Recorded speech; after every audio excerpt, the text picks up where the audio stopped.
Good afternoon, ladies and gentlemen of the media. Thank you for being here today. The Minister of Finance, Honorable Curtis Dickinson, JP, MP, will provide some prepared remarks, and you'll be able to ask questions afterwards. I ask you to keep your questions specifically to this topic. Thank you very much. Minister? Thank you, Veronica. Good afternoon.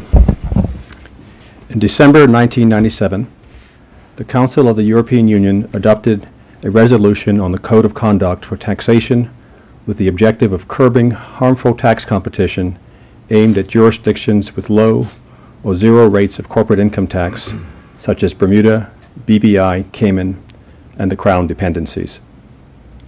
I'm very pleased to say that as part of our ongoing commitment to compliance, regulation, and transparency, we implemented reforms, and on the 17th of December 2018, the Economic Substance Act of 2018 was passed by Parliament.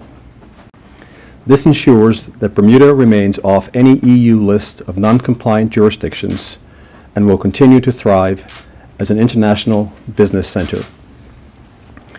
Bermuda registered entities, including companies in the banking, insurance, fund management, financing and leasing, headquarters, shipping, intellectual properties, distribution and service centers, and related holding company sectors, will now need to meet economic substance requirements as provided in the legislation and related regulations. These firms must show that they have a physical presence, personnel, and revenue-generating activities in Bermuda. The economic substance requirements will apply to new companies from the 1st of January 2019 and existing companies from the 1st of July 2019. The government proposes incentives to companies affected by the Economic Substance Act to keep them in Bermuda and encourage job creation and opportunities. The new EU Economic Substance Initiatives Program includes the application of the already in place new business work permit policy, as well as payroll tax relief. The government understands that the two things foremost in the minds of most Bermudians are jobs and the protection of Bermudian opportunities within our own country. Closed or restricted job categories such as front office receptionists or entry-level graduate or trainee positions will remain closed and continue to be protected, giving Bermudians the opportunity to earn employment in the new jobs created by these companies. For many Bermudians, my parliamentary colleagues and I met on the doorstep who lost positions such as these during the recession, or who had graduated and been unable to gain entry into these fields. The creation of new jobs and new opportunities in these sectors that I mentioned earlier, this will be welcome news. The government is committed to working with these companies to ensure that unemployed and underemployed Bermudians will be ready and able to fill these posts. The new business work permit allows an exempted company that is new to Bermuda to receive automatic approval of work permits for the first 6 months after obtaining its first new business permit. As part of the eligibility criteria, a business must be directed and managed from Bermuda, and it must show that it has adequate personnel and expenditure undertaken on island, thus creating jobs and opportunities within new or existing businesses offering support services. The new business work permit policy has been in place since 2012 and will include exempted companies already registered in Bermuda without employees and any new exempted company that decides to set up in Bermuda with employees. Businesses that will need more than 10 work permits within the first 6 months of operation, for example, a business that's relocating from another jurisdiction, will be required to present to the Minister their Bermuda office staffing plan, including their projections for hiring and developing Bermudians, as well as engaging local service providers to support their organizations. To further encourage job creation, in May of last year, the government granted medium and large companies an incentive that is a 3-year employer payroll tax concession for additional jobs created in Bermuda. With respect to this program, the concession will last for 2 years and extend to companies that create or transfer jobs to Bermuda. The government's plan encourages and rewards investment in Bermuda's economy. encourages businesses already here to expand and stay, and our tax incentives will encourage job creation. Simply put, our goal is to have more companies and more jobs based in Bermuda, providing more employment and entrepreneurial opportunities for Bermudians. In implementing these reforms and drafting this legislation, I'm grateful for the support of the Bermuda Government Technical Officers, the BMA, the Insurance Advisory Committee, ABIC and ABARE, and all sectors of Bermuda's international business community. This will benefit all of Bermuda. We will continue to be a jurisdiction of choice, and we will continue to work to create job opportunities. Thank you. Any questions?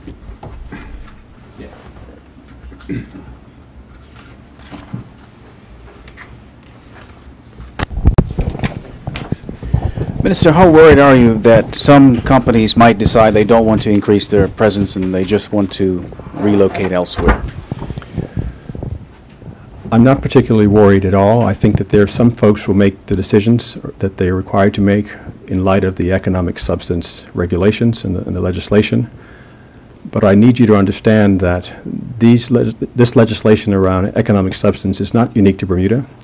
It affects a number of jurisdictions, and so folks will need to consider where are they going to go. Are they going to re-domicile back to either their home countries, but they can't go to any other offshore financial center.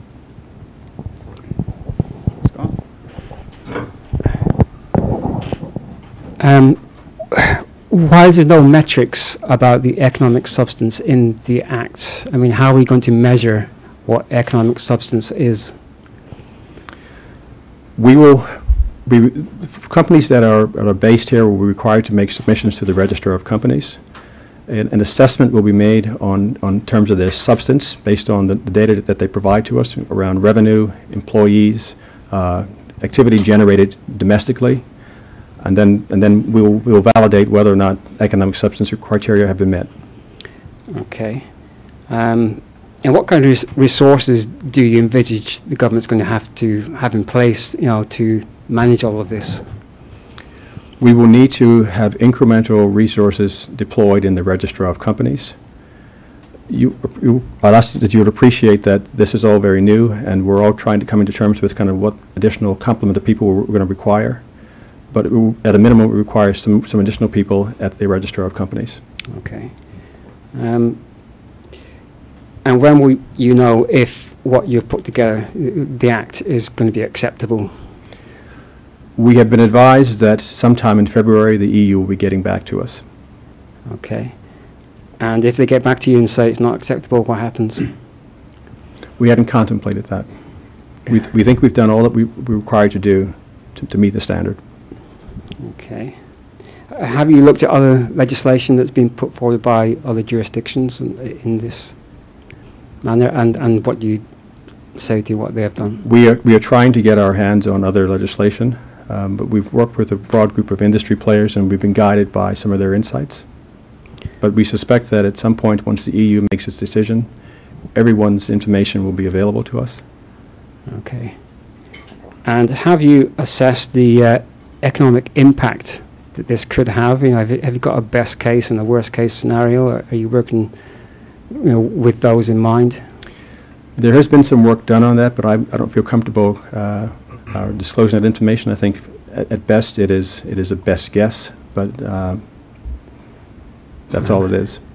We won't know until people make decisions around whether or not they want to establish substance here or not. Okay.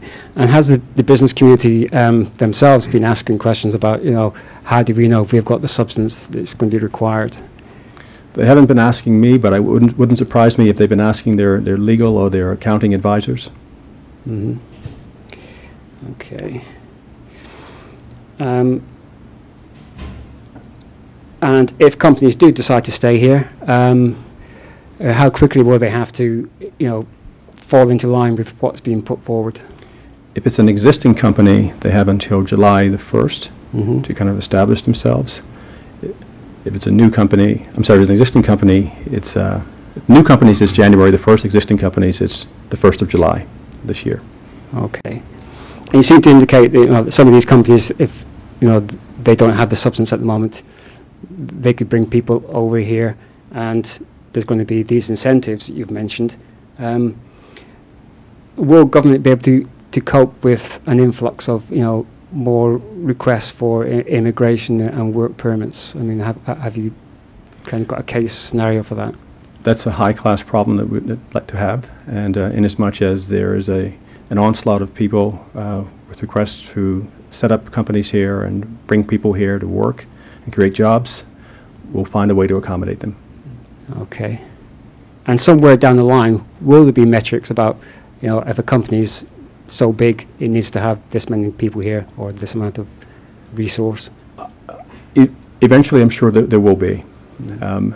As you may not appreciate, this has been a bit of a moving target for us and other jurisdictions with respect to the EU's criteria for what it is they wanted. So the EU, I'm sure, will transmit to us their views on whether something is substantive or not, and we will make the necessary adjustments. Okay. Thank you very much. Okay. Oops, sorry. Thank you. That's it. Okay.